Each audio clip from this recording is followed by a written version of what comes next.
Ya, ya, ya. Yang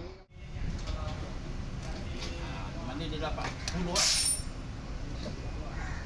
Okey, faham?